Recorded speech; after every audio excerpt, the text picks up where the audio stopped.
The night my daughter-in-law lost her temper, it wasn't because I won $5 million. It was because I said one quiet word: no. If you've ever been made to feel selfish for protecting what you earned, stay with me.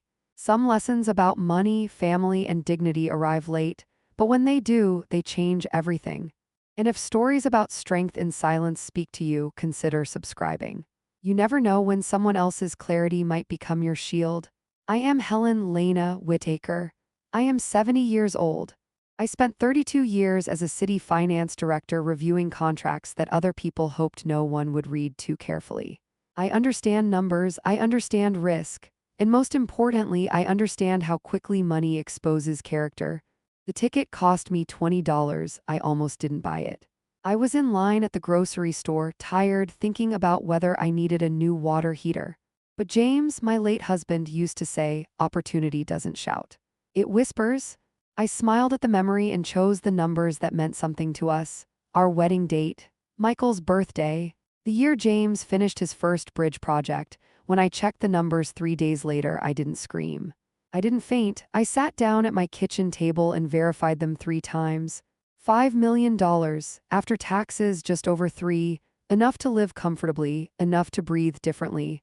I called Michael that evening. He answered on the second ring. "Mom," I could hear Tara in the background asking who it was. "I have some news," I said slowly. "It seems I won something." There was laughter at first, then silence when I told him the amount. Tara took the phone almost immediately. "Mom, that's incredible," she said, her voice warm, bright, carefully modulated. She has always understood presentation. She consults lifestyle brands on image management. She believes perception builds reality. That night they came over with sparkling cider and big smiles. Tara hugged me longer than usual. Michael kept repeating, "This changes everything." I watched them carefully. I've negotiated multi-million-dollar infrastructure contracts. I know when enthusiasm becomes calculation. At first, it was subtle. "Have you thought about how to structure it?" Tara asked while glancing around my modest living room.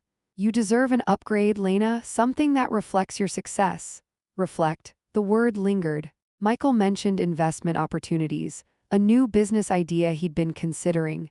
Tara suggested a larger home for all of us eventually. It was the word eventually that caught my attention. I said nothing, I listened. Money reveals character, James used to say, and I have learned that the first reaction tells you more than the 10th explanation. The next morning they arrived early, too early. Tara had a folder. Michael carried his laptop. "We were up late mapping possibilities," he said, almost apologetically. Tara spread printed documents across my dining table, budget breakdowns, real estate listings, projected returns. "If we move quickly," she explained, "we can secure the property before the market shifts. And if you transfer the funds into a joint management account, Michael can oversee allocation." Joint management. I took a slow sip of coffee. "I hadn't planned on joint management," I said gently. Tara's smile flickered. "Of course not permanently, just temporarily. It simplifies things." Simplifies for whom, I wondered. Michael cleared his throat. "Mom, we're just trying to help. It's a lot of money to manage alone."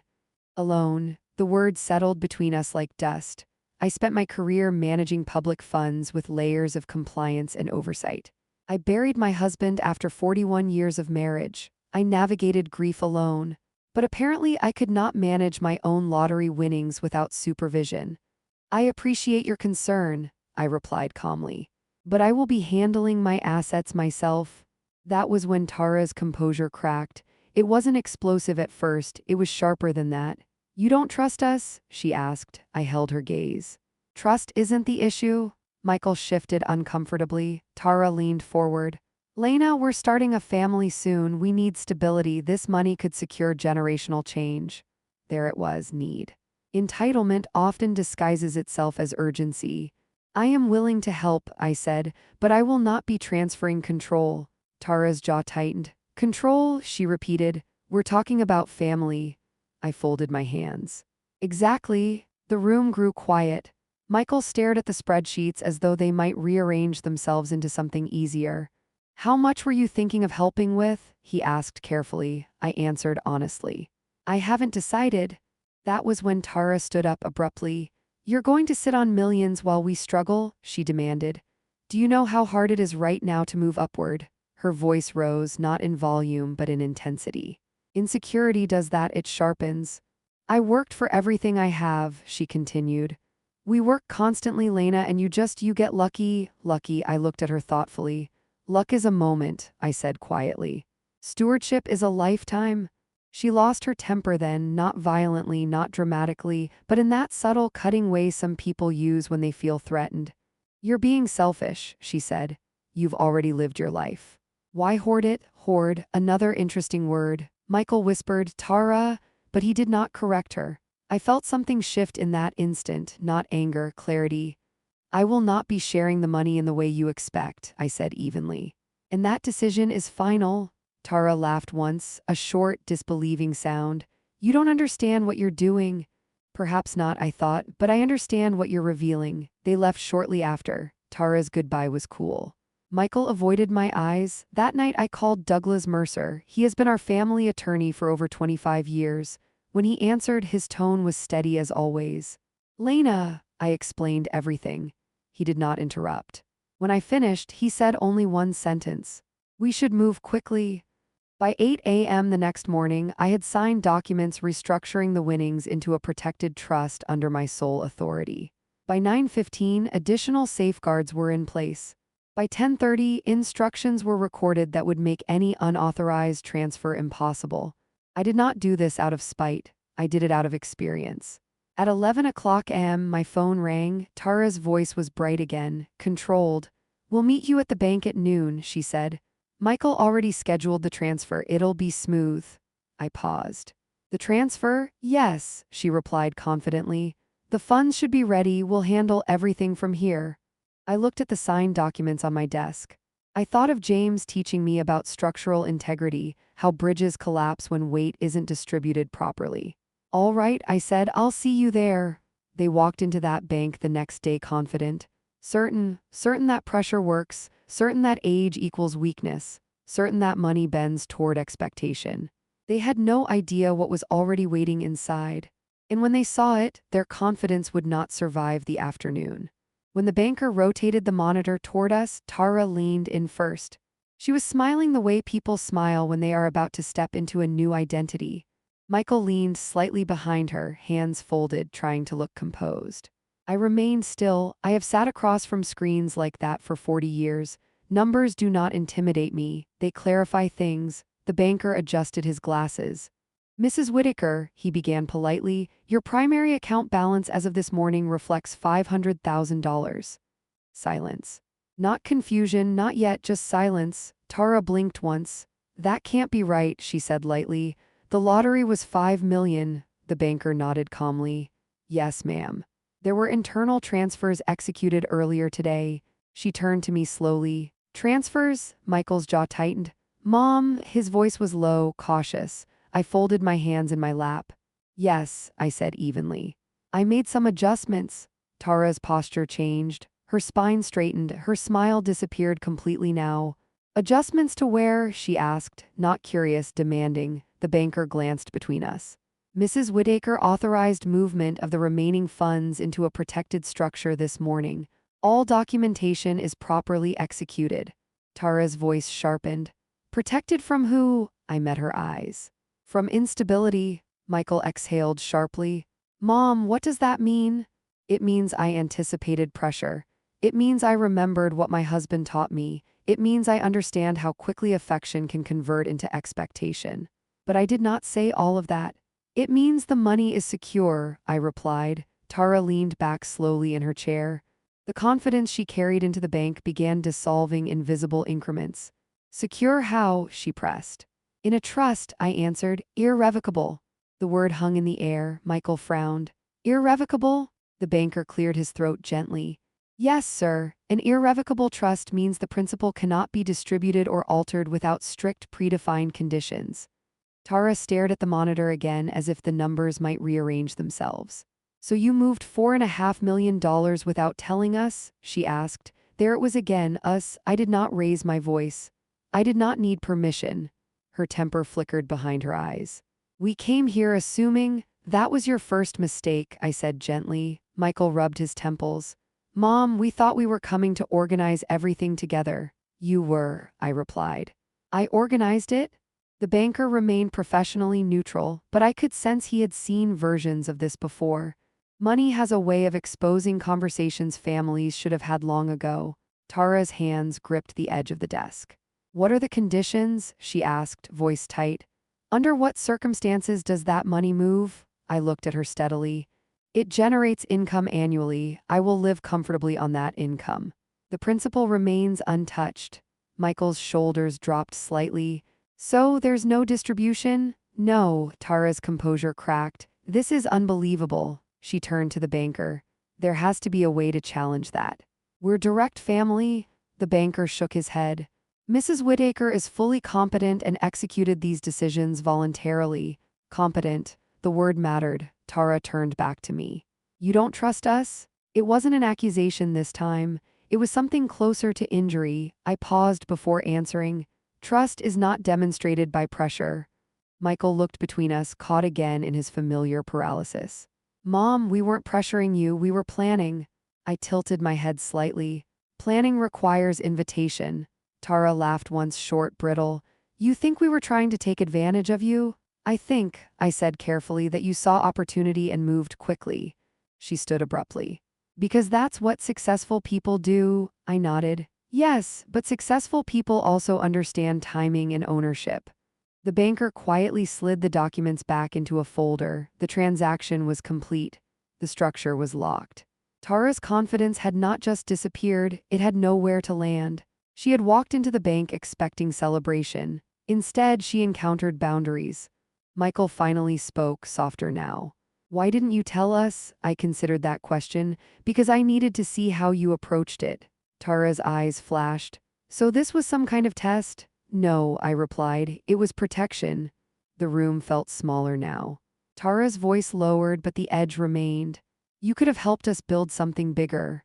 I answered, just not recklessly. Michael stared at the desk. So that's it, we just walk away. You walk away with clarity, I said. Tara gathered her folder slowly. This changes things. I looked at her steadily. It clarifies them. We stood. The banker shook my hand first. If you need anything further, Mrs. Whittaker. Thank you, I replied.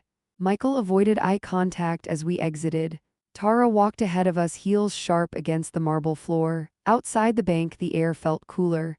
She turned to face me on the sidewalk. You embarrassed us, she said. I did not flinch. No, I disappointed you. Michael finally looked at me directly. There was something in his eyes, confusion, maybe even hurt, but also something else. Recognition. He knew I had not acted impulsively. He knew this was deliberate. You don't think we deserve help? He asked quietly. Deserve and demand are not the same thing, I replied. Tara shook her head. $5 million and you choose to sit on it. I smiled faintly. No. I chose to secure it. She stepped closer. This isn't over. I met her gaze calmly. It never needed to begin. They left in separate silence. I watched them drive away and felt something unexpected, not triumph, not anger, relief. Boundaries once drawn, remove negotiation.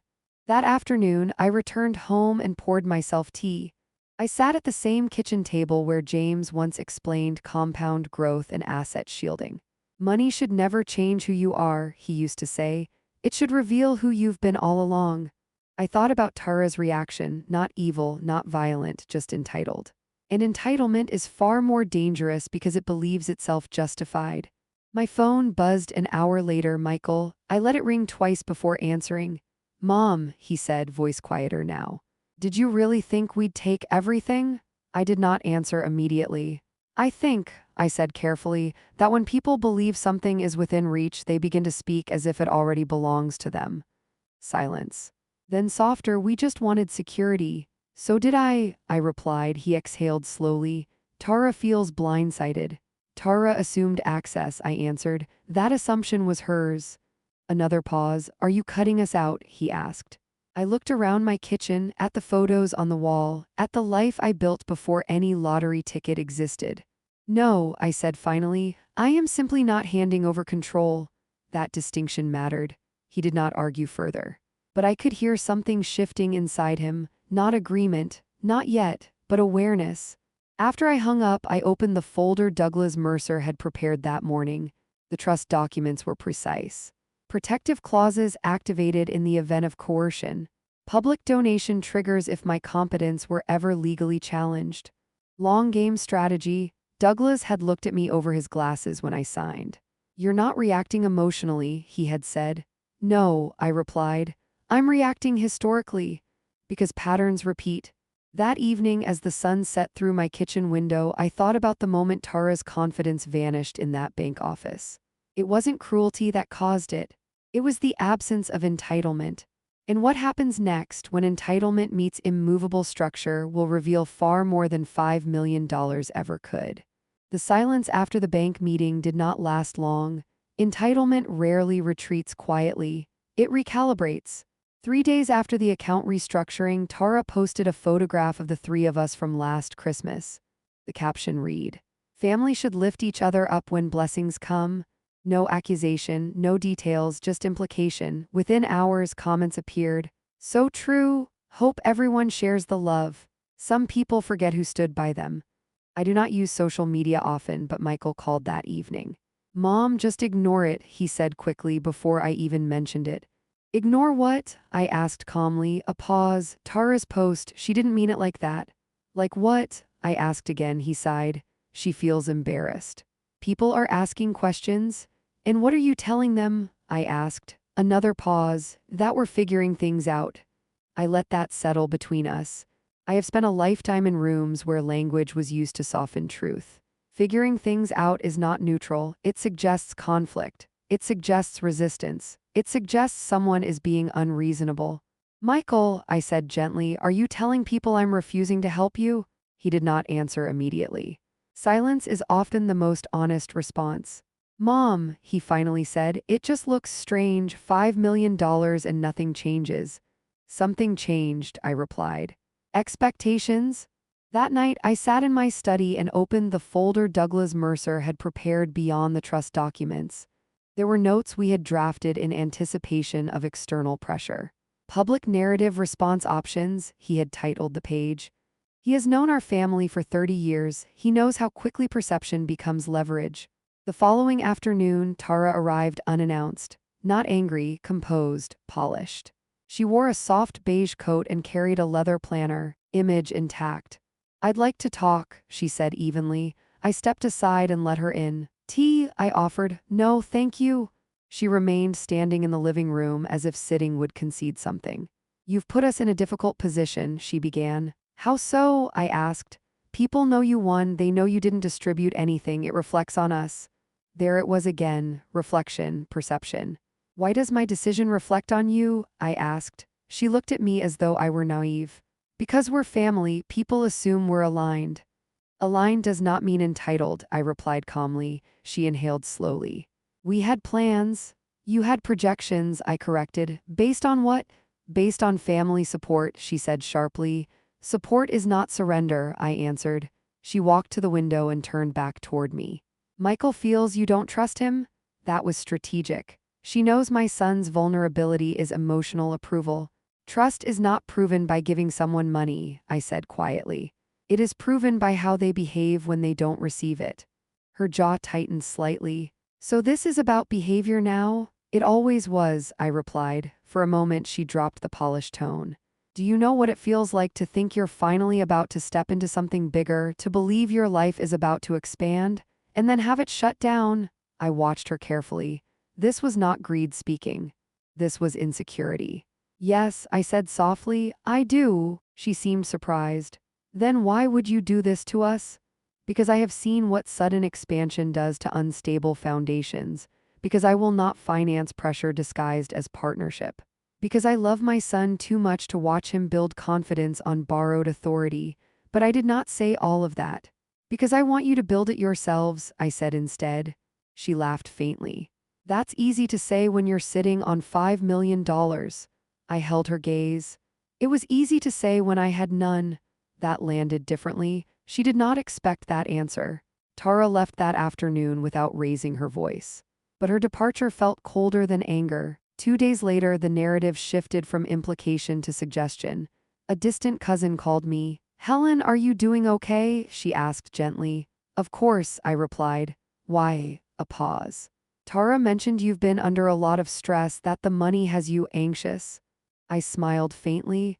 There it was, the beginning of repositioning, not theft, not confrontation, reputation adjustment. "I am quite steady," I replied calmly. "Thank you for checking." After I hung up, I called Douglas Mercer. "They're repositioning perception," I told him. "I assumed they might," he replied. "Would you like to activate the documentation layer?" "Not yet," I said. "I want to observe." He paused. "Observation is powerful, but timing matters."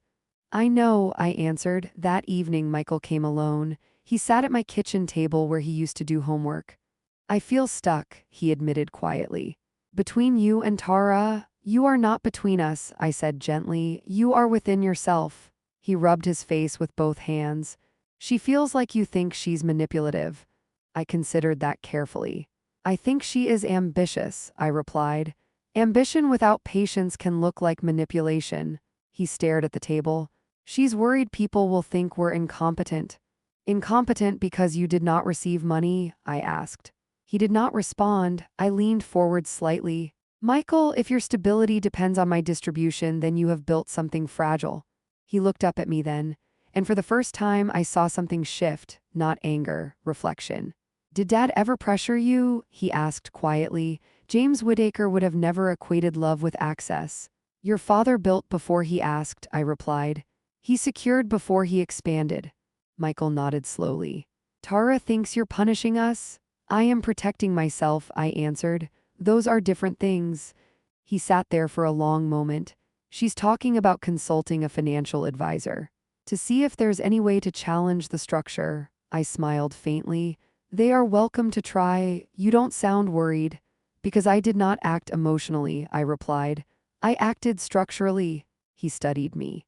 "You expected this?" "I anticipated possibility," I corrected. He left that night quieter than he arrived. The following morning, I received an email forwarded from a mutual acquaintance. Tara had posted again. This time more direct. "Some people mistake control for wisdom." No names, but intention clear. I closed the laptop gently. Money reveals character, but it also reveals insecurity.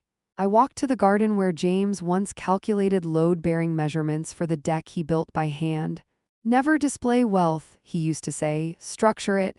I had structured it. What Tara and Michael were now confronting was not my money, it was my boundary. And boundaries once drawn do not negotiate under pressure. That afternoon, Douglas Mercer called me first. "They've scheduled a consultation with a firm downtown," he said. "I received an inquiry regarding trust review." "And," I asked calmly. "They cannot dismantle it," he replied. "But they may attempt public leverage." I looked out at my garden, at the roses James planted years ago. "Then we will respond quietly," I said, "not loudly." There was a pause on the line.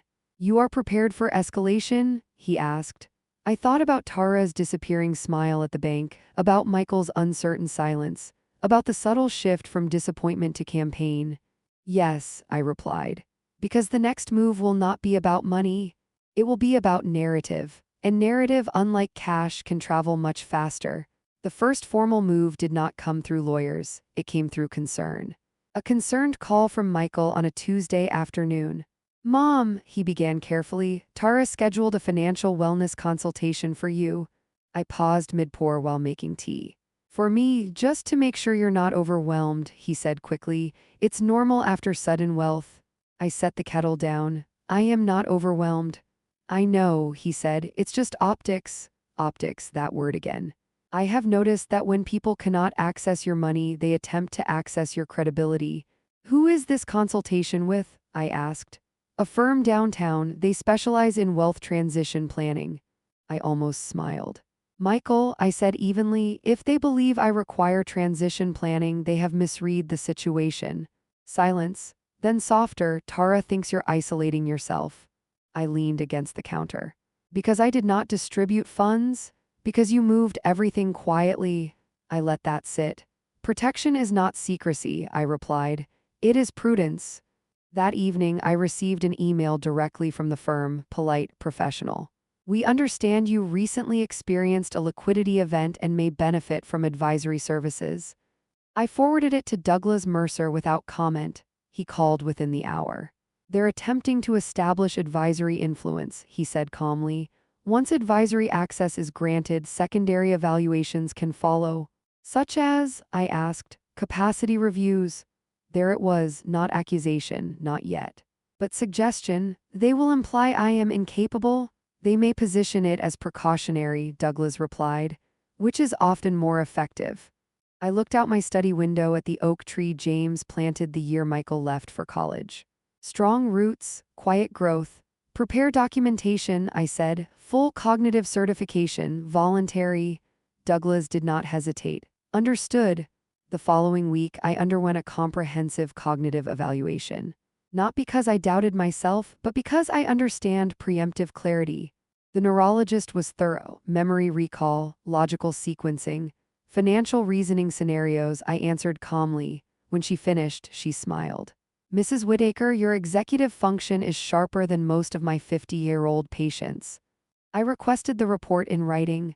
Signed, sealed, documented. That afternoon, Tara called me directly. Her voice was smooth again. Helen, we just want to make sure you're supported. I am, I replied. By whom? By structure, I answered, a slight pause. You think we're trying to undermine you. I think you are uncomfortable without access, I replied evenly. Her composure thinned. You moved $5 million without discussion. I moved my $5 million responsibly, I corrected. Family decisions should be collaborative. Family decisions about whose assets? I asked gently. Silence, then lower. You're turning this into a power issue. I inhaled slowly. No, Tara, I am refusing to turn it into one. That evening, Michael arrived again. His shoulders were heavier this time. She feels like you're shutting her out intentionally, he said. I am shutting out pressure, I replied. He sat across from me at the kitchen table. She met with the firm today, and they said if you agreed to shared advisory oversight, it would build trust. I almost laughed, but I did not. Shared oversight means shared influence, I said calmly. Influence over what? Over principal decisions. He looked at me carefully. Are you planning to leave everything to charity? The question lingered between us. I did not answer immediately. I am planning, I said finally. That is all. He studied me. You wouldn't cut us out completely.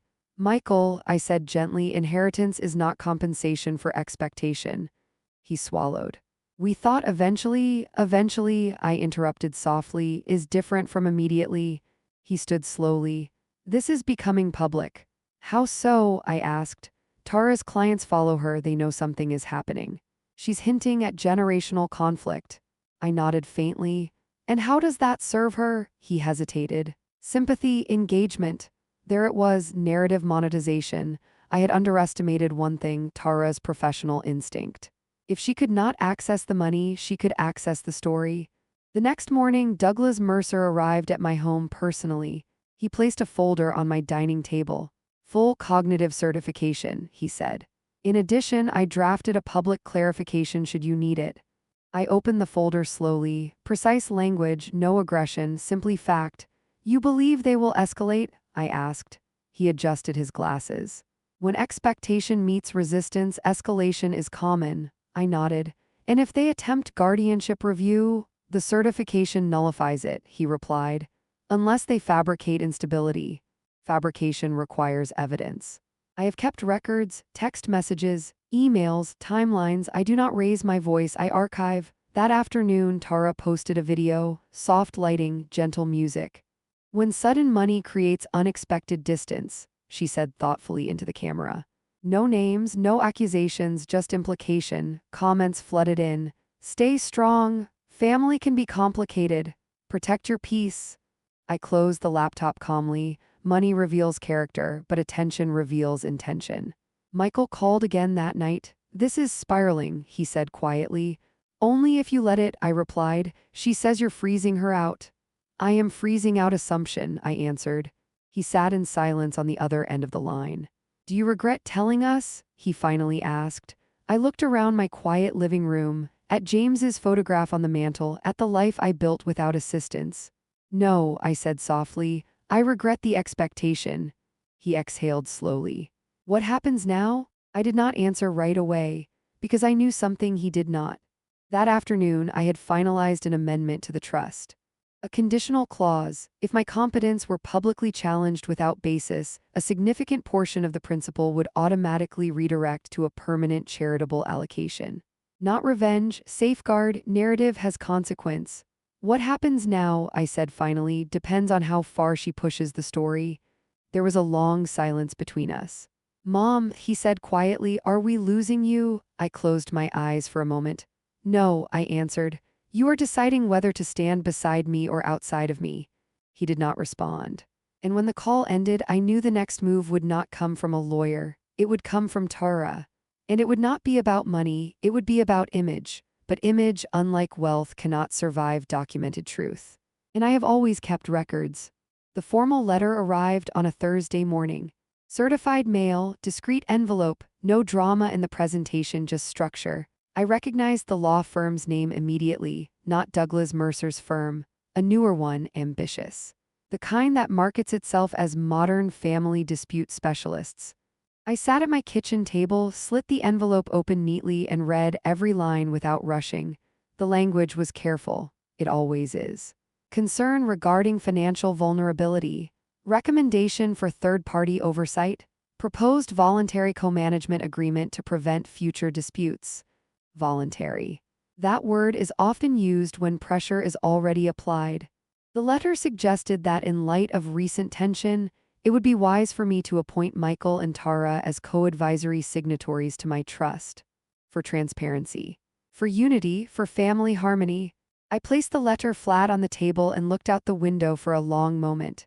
James once told me something when we refinanced our first home. When someone uses harmony as leverage, check the contract twice. I did not feel anger, I felt confirmation. I called Douglas Mercer immediately. He listened quietly as I read the letter aloud. They're positioning this as preventative, he said calmly. Yes, I replied. Preventing what?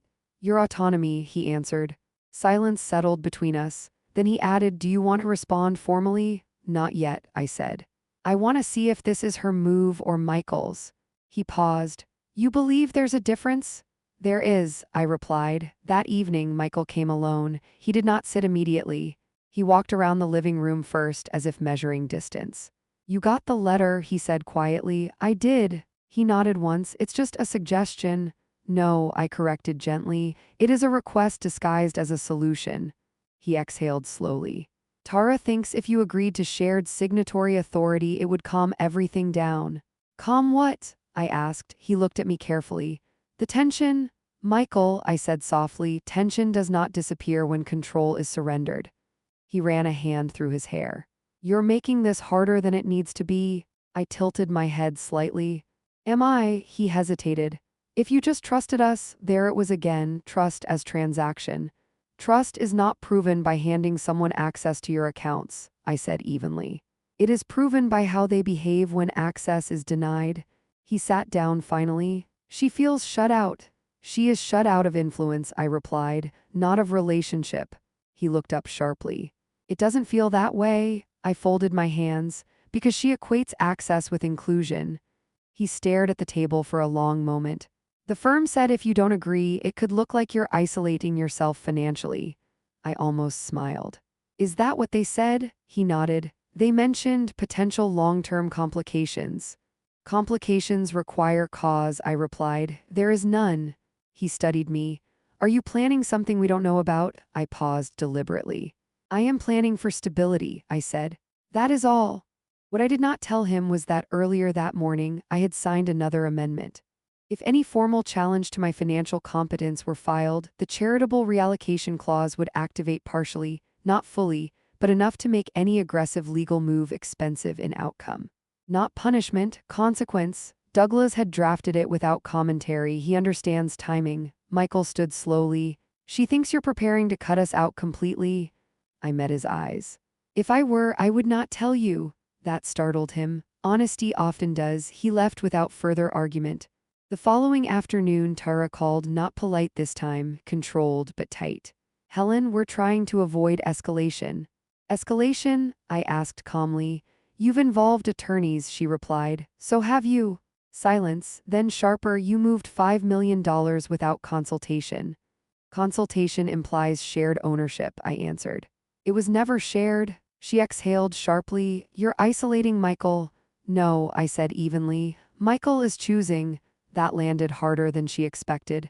You're putting him in the middle. He stepped there, I replied gently. For a moment, the composure slipped. Do you know what this looks like? She asked. Yes, I said. It looks like a woman protecting what she earned. Her voice lowered. It looks like you don't believe in us. I considered that carefully. Belief is not a financial instrument, I said. It is demonstrated over time. The call ended without resolution. That night, I opened the file cabinet in my study and reviewed every communication since the lottery announcement. Dates, tone shifts, escalation points. I am not reactive, I am archival. 3 days later, the escalation came. A formal request for voluntary mediation, neutral facilitator, family resolution framework, publicly benign. Privately strategic, I called Douglas again. If I decline mediation, how does it appear? I asked. Firm, he replied. If you accept, it gives them a platform to argue emotional grounds, he said. Not legal ones, I nodded slowly. Prepare attendance, I said, but structured. The mediation session was scheduled for the following week. Neutral office, circular table, soft lighting, designed to dissolve tension. I arrived early. Tara and Michael entered together. She carried a leather portfolio again. Michael avoided my eyes. The mediator smiled warmly. We're here to rebuild trust, she began. I listened quietly as Tara spoke first. We feel excluded from a major life event, she said smoothly. We're not asking for control, just shared oversight. Shared oversight, carefully chosen words. When it was my turn, I spoke slowly. I won $5 million. I structured it responsibly. I offered support when needed. I declined surrender. The mediator nodded thoughtfully. Is there room for compromise? She asked. I folded my hands in my lap. Compromise over what does not belong to you is not compromise, I said gently. Tara's jaw tightened. We're family? Yes, I replied, which is why I have not walked away. Silence settled over the table. Michael finally spoke. What would it take for you to feel comfortable including us? He asked quietly. I looked at him carefully. Time, I said, patience, stability without pressure. Tara leaned back, arms crossed. So we just wait? You build, I replied. The mediator glanced between us. Perhaps a written family agreement, she suggested. I smiled faintly. I already have one. Tara's eyes narrowed slightly. What does that mean? I met her gaze steadily. It means the structure is final. The session ended without agreement. Outside, Tara's composure cracked briefly. You're making this permanent, she said. It already is, I replied. Michael looked at me differently then. Not angry, not confused, just aware. As they walked away, I felt something shift, not in them yet, but in trajectory. Because the next move would determine everything. If they escalated legally, the charitable clause would activate. If they retreated, time would reveal intention. That evening, Douglas called me quietly. They requested a draft copy of your current will. I smiled faintly. Of course they did. Shall I respond? He asked. I looked at James's photograph on the mantel. Not yet, I said. Let them wonder. Because uncertainty when faced with immovable structure can be far more instructive than confrontation. And what they decide next will tell me exactly who they have chosen to become. When someone asks to see your will while you are still very much alive, they are not asking about legacy. They are asking about access. Douglas Mercer informed me that the request had been framed politely. For long-term clarity, Tara's attorney had written, to prevent future misunderstanding. Misunderstanding. I have learned that word is often used when expectations go unmet. Do they have any grounds to demand it? I asked Douglas calmly. None, he replied. A will is private until death. The request is exploratory. Exploratory. They were testing the perimeter. That evening, Michael came again. He looked tired, not angry, not defensive, just worn down. She thinks you're planning to cut us out entirely, he said quietly. Planning? I asked. Yes. She believes that's why you won't share the documents. I folded my hands in my lap. Michael, your inheritance is not a live stock ticker. It does not update based on mood. He almost smiled, but it faded quickly. She's scared. Of what? I asked gently. That if something happens to you, she and I will be left with nothing. I looked at him carefully. If something happens to me tomorrow, you will not be left without the ability to earn. That's not what I meant. I know, I said softly. There it was, the difference between security and entitlement. He sat across from me at the kitchen table. The same table where, years ago, he asked me for help choosing a college. Back then, his fear was about failing forward.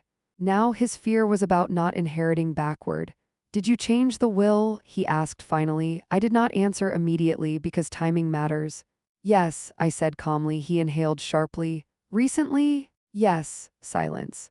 Did you remove us? He asked, voice lower. No, I replied. I clarified conditions. His eyes lifted slowly. Conditions? Yes. For what? For behavior. He stared at me confused. Money reveals character, I said evenly. But inheritance should reward it. He swallowed. You're testing us. No, I said gently. You are revealing yourselves. That night after he left, I sat alone in my study and thought about James. James Whittaker never believed wealth should be displayed. He believed it should be structured. The moment money becomes emotional, he used to say, it stops being strategic. This was no longer about $5 million. It was about control over narrative. 3 days later, Tara escalated, not legally, publicly.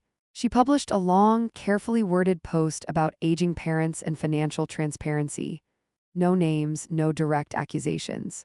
Just themes. Sometimes older generations cling to control because it makes them feel powerful.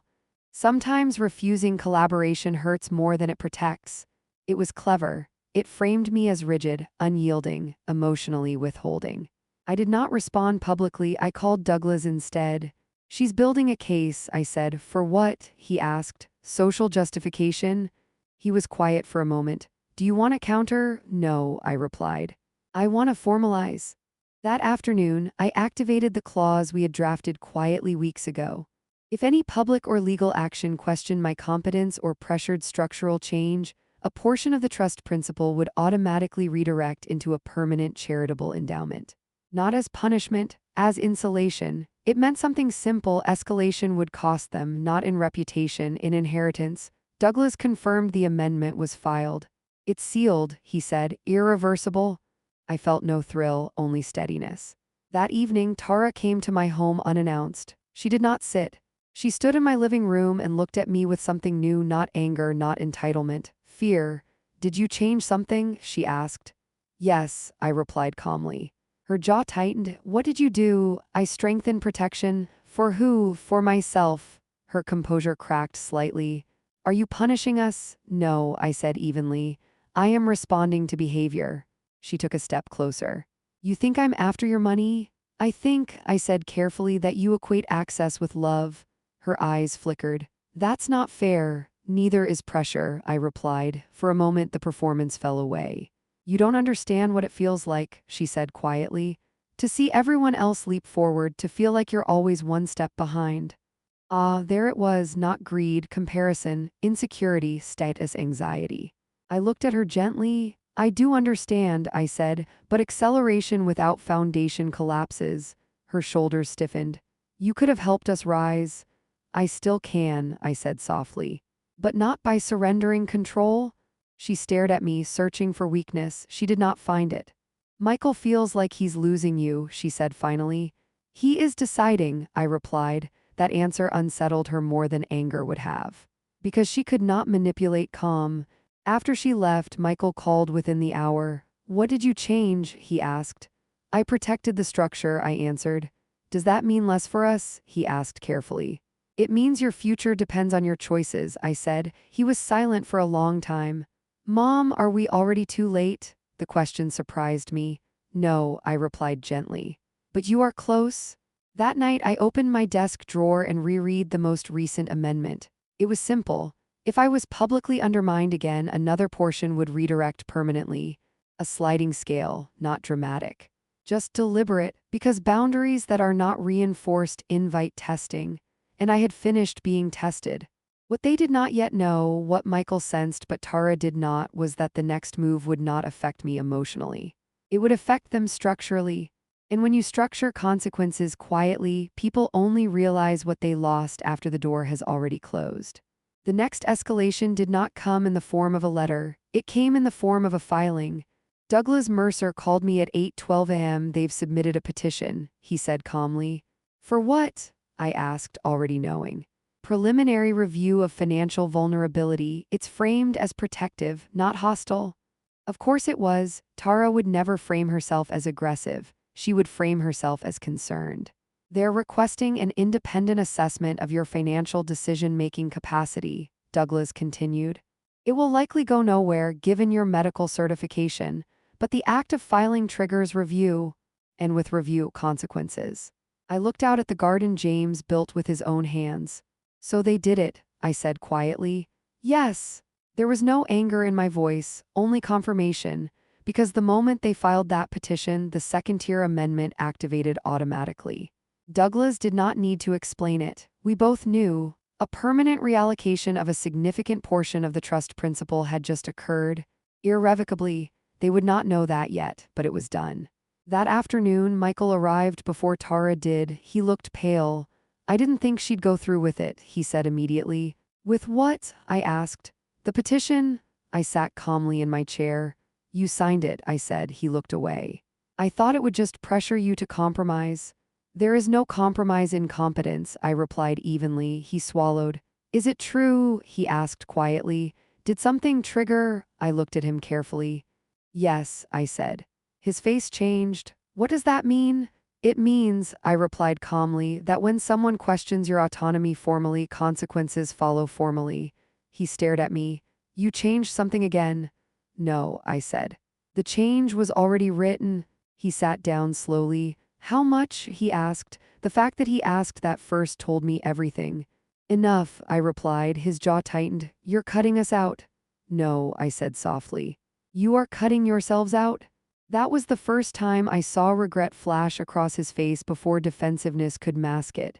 You could have told us, he said. I did, I answered gently. Repeatedly, he exhaled sharply, then ran his hands over his face. She thought you were bluffing.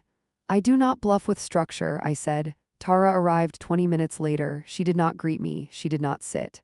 Did you activate it? She asked immediately. Yes, I replied, her composure cracked. You said it was preventative. It was, I answered. You never said it would cost us. I tilted my head slightly. I said escalation would have consequences. Her voice rose for the first time in weeks. You're punishing us for trying to protect you? No, I said calmly. You attempted to override me. She stared at me as if seeing me clearly for the first time. You'd really give it away, she said. Yes, to strangers, to those who did not attempt to control me. Silence fell hard between us. Michael looked at her, then at me. How much did we lose? He asked again. I did not answer directly. Instead, I asked him a question. When you signed that petition, what did you think would happen? He hesitated. That you'd panic, Tara said quietly. Honesty at last. And transfer partial authority, Michael added. I nodded faintly. So you expected pressure to create compliance? Tara crossed her arms. It was leverage. There is a difference, I said softly, between leverage and coercion. She opened her mouth to respond, then stopped. Because deep down, she knew this was not about concern, it was about forcing my hand, and I had already secured mine. You've made this permanent, she said finally. Yes. Michael stood slowly. So this is it, he said. No, I replied gently. This is the result. There is a difference. Results are consequences of actions already taken. As they prepared to leave, Tara turned back toward me. You'd rather give millions away than trust your own family? I met her eyes steadily. I would rather give millions away than reward pressure. She said nothing after that. That evening, Douglas called again. The petition will fail, he said. Your cognitive certification nullifies it, but the filing remains on record. I understand, I replied. They may attempt to withdraw quietly, he added. They cannot withdraw consequence, I said. He paused. You are certain about the reallocation? Yes, because this was no longer about money, it was about precedent. If pressure succeeded once, it would repeat. If escalation cost nothing, it would escalate again, but now there was cost. And they felt it. That night I sat alone at the kitchen table where this all began. $5 million had not changed me. It had clarified them. James once told me something after a difficult negotiation years ago. If someone pushes a structure that doesn't move, eventually they stop pushing. Michael and Tara had pushed, and something had moved, just not what they expected. The question now was not whether they would lose more. It was whether they would finally understand what they had already lost. And that answer would come very soon. 3 weeks after the petition failed, the house was quiet again, not tense, not fractured, just honest. The court dismissed the review quickly. My medical certification, my financial history, my professional record, all of it made the filing look unnecessary at best, opportunistic at worst. There was no public humiliation. No dramatic hearing, just a brief procedural closure. But what did not close was consequence. The reallocation had already executed. Irrevocable means exactly what it sounds like. Douglas Mercer confirmed the final numbers 2 days after the dismissal. A substantial portion of the original principal now sat permanently inside a charitable endowment supporting financial literacy programs for senior citizens, women specifically. Women who had been pressured, manipulated, or quietly overridden in later life. "It's done," Douglas said simply. "I know," I replied. He paused. "Do you regret it?" "No," I answered, and I meant it. Because that money now served something clear, and clarity brings peace. Michael came alone that Sunday. He did not knock loudly. He stood on the porch a moment before I opened the door. He looked older, not physically, internally. "I didn't understand," he said immediately. I stepped aside and let him in. We sat at the kitchen table. The same table where he once asked for help with algebra, the same table where he had first heard about the lottery. "I thought leverage was strategy," he said quietly. "It is," I replied. "In business?" He nodded. "But not with family," he finished. "No." Silence settled between us. "I lost more than money, didn't I?" he asked. I studied his face carefully. "Yes," I said gently, "you risked trust." He swallowed hard. "I didn't want to challenge you," he said. "I just didn't want to disappoint Tara." There it was, fear of disapproval. He had not been greedy, he had been weak, and weakness under pressure can look like agreement. "I raised you to build," I said softly, "not to lean." He nodded slowly. "I know." We sat quietly for a long moment.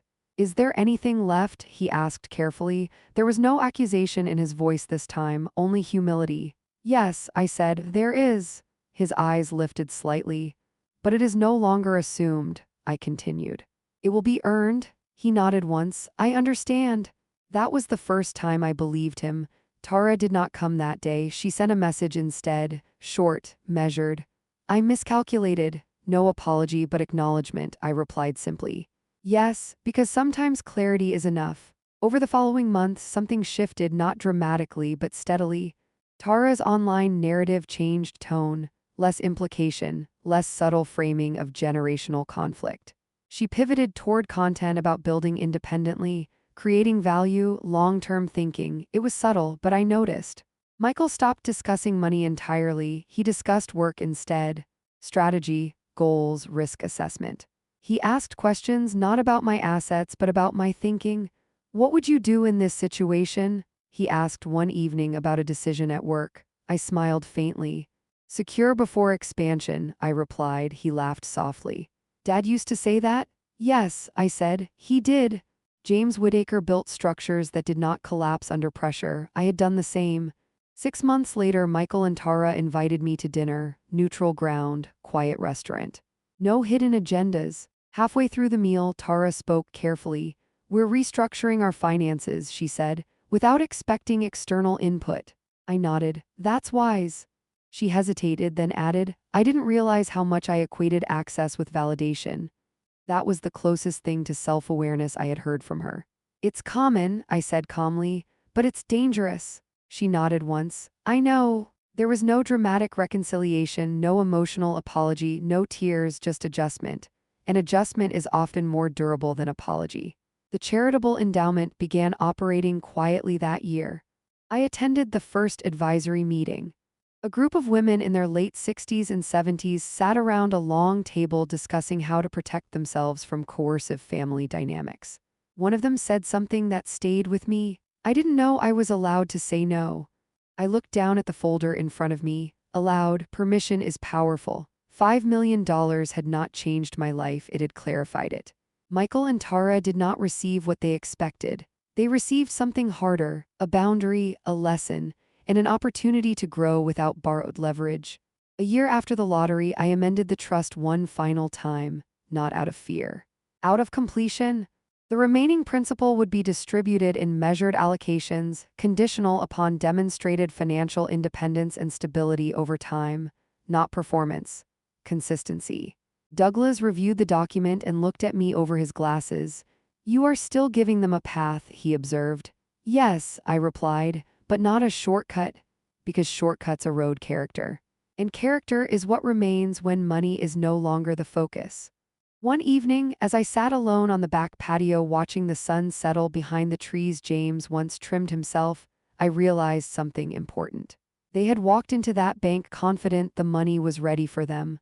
When they saw what was waiting instead, structure, boundaries, consequence, their confidence disappeared, not because I embarrassed them, but because assumption met reality. And reality does not negotiate. I am 70 years old, widowed, financially disciplined, emotionally steady. I did not raise my voice. I did not retaliate publicly. I did not destroy my family. I simply refused to surrender control of what I earned. And sometimes the quietest decision teaches the loudest lesson. What remains now is not $5 million. What remains is respect. And respect, unlike money, cannot be transferred under pressure.